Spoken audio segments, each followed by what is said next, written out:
Mass Effect 2, you are Commander Shepard. The choices you make not only affect the story, but the entire gameplay experience. No two players will experience the same thing. Shepard always has tough decisions to make. We established that in Mass Effect 1, but in Mass Effect 2, the decisions he's making become even bigger, and they're starting to affect not just him, but all of humanity. Commander Shepard is, of course, a hard-bitten, ruthless individual. You're working too hard. Or perhaps he's a kind-hearted, nice individual who helps people out when he can. It's the nature of this game that he can really be anything that the player wants him to be. You'll determine your character's gender, your appearance, your powers and skills, and even how humane or brutal you are.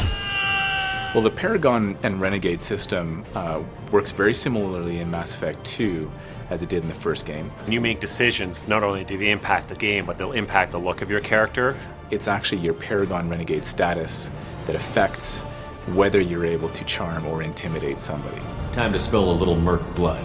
Glad to see you haven't changed. This game, we wanted to give you the ability to personalize your armor. You can choose color, tint, there's camouflage, there's striping, there's various material variants. You get the armor that performs the way you want it and looks the way you want it. The player will appear in all cutscenes exactly the way they want to appear. So all their armor will be there, all their exact guns.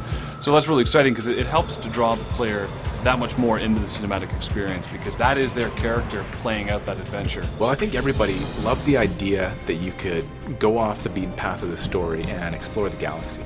In Mass Effect 2, you're actually burning fuel. When you actually get there, you feel like you've really gone somewhere far away. Scan planets by moving the scanner around, turning the planet. When you find a location, that becomes what we call an N7 mission. The N7 Worlds was a chance for us to really explore those special science fiction moments you see in the movies and giving the level artists a chance to do something different and unique that you really can't bring to the core game. Some of them are standard length, like 30, 40-minute missions. Other ones are very short, like 10 minutes. They all tie back in the main story somehow.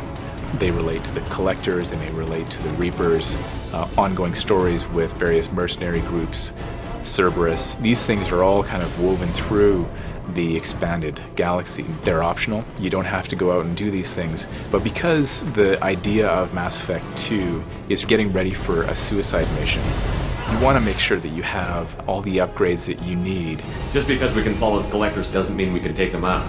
I don't want to go after them until I know we're ready. If you don't have your guns upgraded, for example, on the Normandy, there will be repercussions in the endgame for not having that. So it's obviously in your best interest to go out and make sure that you explore and do these research missions. Mass Effect 2 is your story. How will you play? The more people we have on our side, the better our chances of success. Shepard! We need to keep building up the team. It's your call, Commander. Whatever you decide, we're with you.